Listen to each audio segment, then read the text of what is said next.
Your sister just walked through the door. Hello, Mom Your and baby. 18-month-old takes I am one look at here. her, buries their face in your neck, and Sorry. screams. Here's what nobody tells you. That scream is a sign of a healthy brain, not a problem, not a bad baby, not a reflection on your parenting.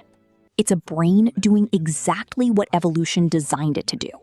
The system evolves significantly during infancy. Today, we're talking about stranger anxiety, your child's first real fear, and how to help them. Let's clear up a myth right now. Stranger anxiety is not shyness. It is not a personality flaw. It is a developmental milestone rooted in the same brain system that drives separation anxiety, the amygdala's threat detection circuit. Around 7 to 9 months, your baby's brain begins distinguishing familiar faces from unfamiliar ones. That is a massive cognitive leap. By 12 months, they have built a mental map of safe people. You, your partner, maybe the grandparents. Anyone outside that map triggers an automatic alarm. This alarm peaks between 12 and 24 months. Here's why. That is exactly when toddlers become mobile. They walk, explore, and can get lost. Evolutionarily speaking, a child wary of strangers survives longer than one who waddles up to anyone. Your toddler's screaming is not rudeness. It is ancient survival software working exactly as intended. Now, you might be thinking, we already talked about separation anxiety in a previous video. Is this the same thing? They are related, but different. Separation anxiety is the fear of you leaving. Stranger anxiety is the fear of someone new arriving. Same brain pathway, opposite trigger. And that changes how you respond. Here is how normal stranger anxiety unfolds. It begins around 8 to 9 months, peaks between 12 and 24 months, and gradually fades by age 3. Your child may cry when a stranger approaches, but settles within a few minutes while you hold them. They still interact happily with familiar people. The intensity varies by temperament. Some children are naturally more cautious, and that is completely normal. What about when it is genuinely concerning? This is rare, but worth knowing. No stranger anxiety by 12 months can sometimes signal attachment issues. Extreme fear that does not improve even with your presence. Fear that remains strong past age 4 and interferes with preschool or playdates. Panic attacks, sleep disruption, or refusal to leave the house. In those cases, talk to your pediatrician. But for the vast majority of parents watching, your child is normal. I will say that again. Your child is normal. This phase will pass. Here is where most parenting advice goes wrong. You hear things like, don't let them get away with it, or push them to socialize, or don't be a helicopter parent. That advice is not just unhelpful, it is scientifically backward. Stranger anxiety is not a behavior problem, it is communication. Your toddler is saying, I have learned who is safe, and you are not on my list yet. That is not weakness, it is discernment.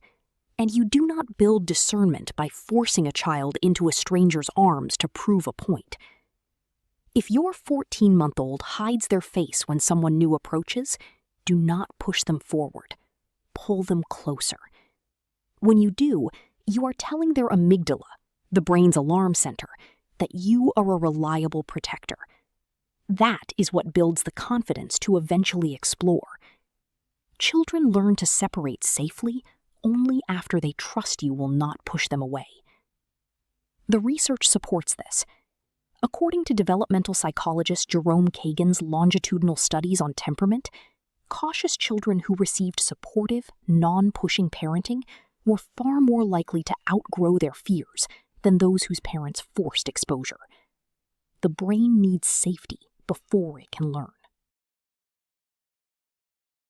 Here is what this looks like in real life, broken down by age. For babies 8 to 12 months, your main job is to be their home base. When a new person approaches, keep your baby facing you. Let the stranger talk to you first while your baby watches your interaction. Your calm body language tells their brain, this person is safe because mom or dad is safe. Do not hand them over. Let contact happen on their timeline. For toddlers, 12 to 24 months, at peak stranger anxiety, use a warm-up period. Stay close when someone new arrives and let your toddler observe from your arms for a few minutes. Narrate calmly. That's Aunt Sarah.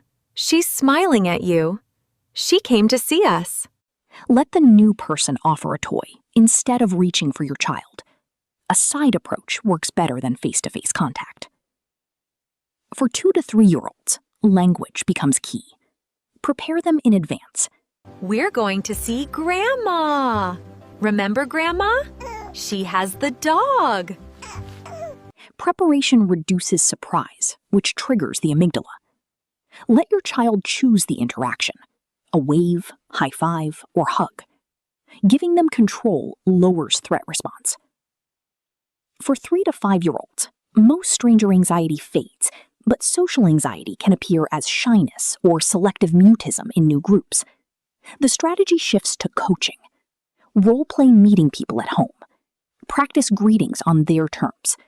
Never label them shy in front of others. Labels stick. Across all ages, one rule applies. Never force physical contact. Not hugs, kisses, or handshakes. Forcing contact teaches that their no doesn't matter. That undermines healthy boundary development. Somewhere around 24 to 36 months, most children begin to warm up more quickly. Their prefrontal cortex develops, giving them more capacity to override the amygdala's alarm. They start to understand that new people can become friends. But some children remain cautious longer, which is also normal. About 15 to 20% of children are what researchers call a high reactive temperament, a nervous system that notices novelty more intensely. For these children, the warm-up period will always be longer. The same strategies apply, just with more patience. So the next time your toddler screams at the sight of someone new, remember what that scream really means. It means they can tell the difference between familiar and unfamiliar. It means their brain is developing exactly on track. It means they trust you enough to show fear instead of hiding it. Your job is not to fix them. Your job is to be the safe place they return to. Pull them close, let them watch, and trust the process. This phase will pass, and when it does, you will have a child who knows what safety feels like, because you showed them.